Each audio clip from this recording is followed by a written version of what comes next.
President Eisenhower, who will be giving up the world's biggest job, poses with his vice president in Chicago. Richard Nixon in 1960 was nearing the end of his 8 years as vice president. They'd been prosperous and peaceful years for America, and there was good reason to believe the young 47-year-old could win the 1960 election. For 8 years, he had been building a strong base among Republicans. But his rival was John F. Kennedy, whose claims of representing the future seemed the more plausible for his obvious youth and good looks. The two had long known each other, but Richard Nixon still resented Jack Kennedy's advantages. Of course, Dick Nixon resented Kennedy's wealth and position in life. Nixon had to go out and ask other people for their money in order to come up with the funds to run a campaign. Jack Kennedy could just write out a check. Who wouldn't resent such a situation?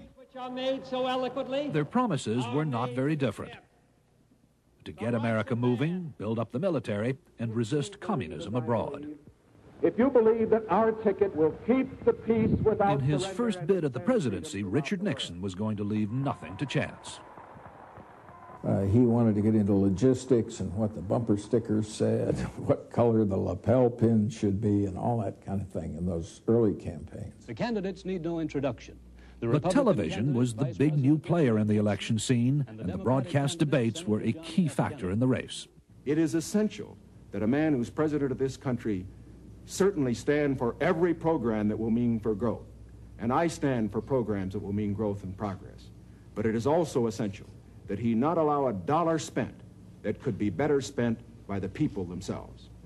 The consensus among viewers was that Richard Nixon lost the first debate because of how he looked. He was just recovering from an illness, and then, in his unfamiliarity with the new medium of television, declined makeup. The results were disastrous. Even his mother called from California after the debate to ask if he was all right. I was in the studio itself as the pool reporter, and it seemed to me that he really looked awful. He had some kind of a staph infection on his knee, which we didn't know about at that time, while Kennedy looked sort of debonair and confident. The press never found Richard Nixon as appealing as his rival, and he would never forget it. The press felt that a very close kinship to Mr. Kennedy, the senator, was very good at dealing with the press. He was very good socializing with him. I've never seen more biased press, more emotional press than in 1960. And I think that was more pro-Kennedy than it was anti-Nixon. As Senator Kennedy and his pretty wife arrived at the polling place early on election day. And the more Mr. Nixon saw it, the more antagonistic he became toward the press. On November 8th, 1960, John F. Kennedy beat Richard Nixon by one of the narrowest margins in history. Until the middle of the next day was the victory clinched by one of the closest margins recorded, a plurality of barely over 300,000. Both men drove themselves to exhaustion in this campaign. And it ended up 50-50. It ended up the American people couldn't decide, is one way to look at it, which of these hot-blooded young cold warriors they wanted to be their leader. The closeness of the vote made the widespread reports of voter fraud in Richard Daley's Chicago and Lyndon Johnson's Texas all the more galling to Richard Nixon. Some of his advisors pushed him to fight the results, but Nixon declined, feeling it would tear the country apart. A defeated Richard Nixon now returned to private law practice in California. For the first time in nearly 15 years, he would be out of politics.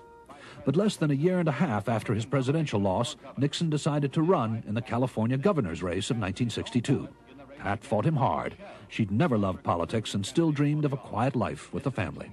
She didn't want it. She didn't think he could win, and she thought it was too hard on the family. He'd just been enough. He'd just been through this presidential campaign. It was only a year and a half later, and she didn't think it was the right decision then. Still, for Richard Nixon, it was painful to be away from politics and power, and he decided to make the race. Enthusiastic Nixonites are at hand and twisting at the Pomona, California County Fairgrounds early in the morning to welcome back to the site where he started his first political campaign, former Vice President Richard Nixon. It could hardly have turned out worse. The man and the race were mismatched from the start. Richard Nixon had dealt with world leaders on issues of war and peace. State issues couldn't possibly engage him. It was a nasty campaign, and he lost it.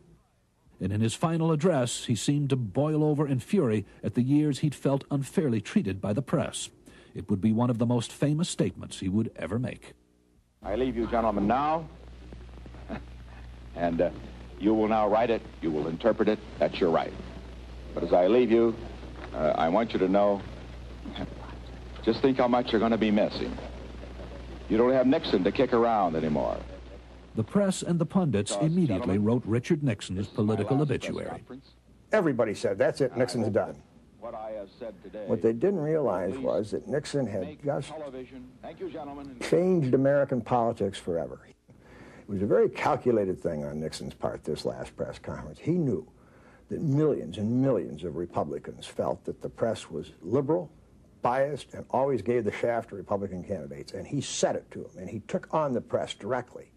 Unheard of in American politics. The loss in California guaranteed that Richard Nixon would be out of public office for at least a while.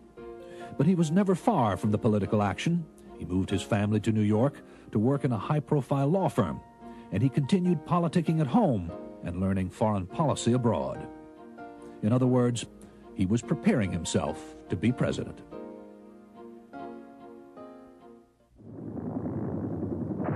Everybody get off the middle of this LZ. Everybody move out. Get out there. 1968. If ever the nation seemed on the brink of destroying itself, this was the year. Vietnam, protests against it, black rage, anarchy in the streets of Chicago, Martin Luther King and Bobby Kennedy assassinated. The Democrats had been in power for 7 years now, and to many Americans, a lot of what was going on was their fault. And to the head of the Republican challengers had risen Richard Nixon, out of office for those 7 years, and now rested and ready. There was talk of a new Nixon, more seasoned and statesmanlike, with nothing of the old political street fighter. Brand new Nixon. There was some reason for it, too. And now I read about the new Nixon of 1968. Ladies and gentlemen, anybody that had his political face lifted so many times can't be very new. In one way, at least, this was a new Nixon. He would run a race for president in 1968 far differently from the way he'd run the race of 1960. Nixon paced himself better in 68. He didn't try to be his own campaign manager. He took advantage in 68, as he had not in 60, of television. His television commercials in 1968 were probably the best ever used up to that time.